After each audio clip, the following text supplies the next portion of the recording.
Sit there. If you would like to correct your tests, the test correction forms are in the silver tray underneath the TV, and there's instructions on the top. I already went through them once, but if you decide to do the test corrections, make sure to read through those instructions, especially if you're fixing things that are not matching or multiple choice. There's special instructions for if you're correcting things that have longer answers, so make sure to follow those directions.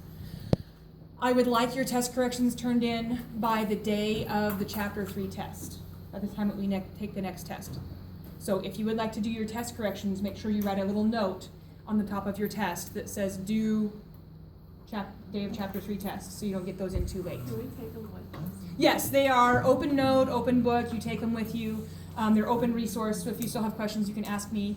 That's why you only get half your points back, because it's open resource, but I just want to make sure that you understand it. Okay, questions on test corrections? All right. So, section 3.1 is about community interactions, and we're going to start out with a review. So you already know this. A biological community is all of the living things in an area. And this particular, they have to be able to interact. This particular picture shows what? A desert. Yes. Sand in a desert, and what else? And water. And water. What do you call it when you find water in the desert? Wish. Yeah, the word's already up there. It's an oasis. Oh, that's cool. And so the biological community in this particular picture is easy to pick out. Most of the things that live in this area are probably going to be tightly packed, more or less, around that water source. You can tell that the plants are, and the plants are really what bring the animals in. And so when we start talking about biomes, you have to start with the abiotic factors, things like water availability, temperature, elevation, things like that. And then that determines the plants, and then generally the plants are going to determine the animals that live there. You do have some things like polar bears where the abiotic conditions are really determining the animals, and the animals still have to be adapted to their environment. But you kind of have those abiotic conditions that determine the plants, and then the plants determine the animals. And temperature and precipitation still affect the animals, but you kind of have all those things linked together. Now, why don't we have plants living way up here on the dunes? It's too what? Dry. It's too dry. And even over here, you're too far away from the water. Okay? And so this picture works really well to lead into what we're going to talk about next, because the water, in this case, is what we call a limiting factor.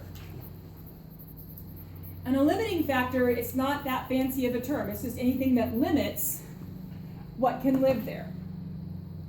So for example, you're not going to find macaws living in the same place as polar bears, because what's the limiting factor that's going to keep the macaws out?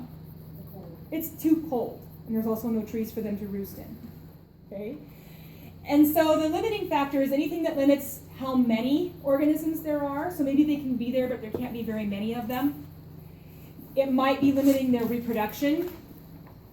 So they can live there, but it's too hot for them to be able to reproduce there, or it's too dark for them to be able to reproduce there. Or it could limit their distribution. So they can occur in that area, but not so deep or not so high on the mountain. So it's going to limit their distribution. They can't, the polar bears from the video yesterday couldn't climb a hill that was too steep. They're not mountain goats. And so the steepness of that mountain is going to limit the distribution of the polar bears. They can live in that area, but they can't be distributed up the side of the mountain because they're just not good climbers. So some examples of limiting factors, sunlight. Can you have too much sunlight? Yeah. Yeah. Yeah, some deserts. Can you get sunburned?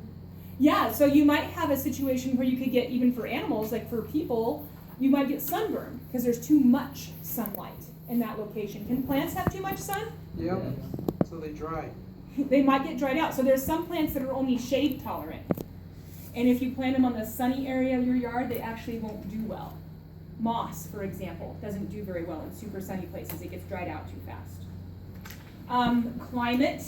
The presence or absence of seasons. Some plants don't do well, they can't make it through the winter. We don't have malaria, which is a parasite infection. We don't have malaria in this area because of our climate. The mosquitoes that carry malaria, they can't survive our cold, harsh winters. And so we don't have problems with malaria here. Before they did mosquito control tactics, they did have problems with malaria around the Gulf of Mexico and Florida. But then they eradicated those mosquitoes that carried malaria. Temperature can be a limiting factor. It can be too hot or too cold. Water, we saw in the picture before. Nutrients. You have to put fertilizer in the soil sometimes. How many of your moms or dads like to grow fancy plants like African violets or roses or hydrangeas in the yard? Do you have to take special care of the soil for those? Hydrangeas prefer an acidic soil, and so you have to put on special fertilizer, and especially you have to add special stuff to the soil, because those hydrangeas, the acidity of the soil and the nutrients in the soil limit whether the hydrangeas can grow there. How is fire a limiting factor? Forest fires. In the forest. Oh, it like, Yeah, Yeah. something with the dirt.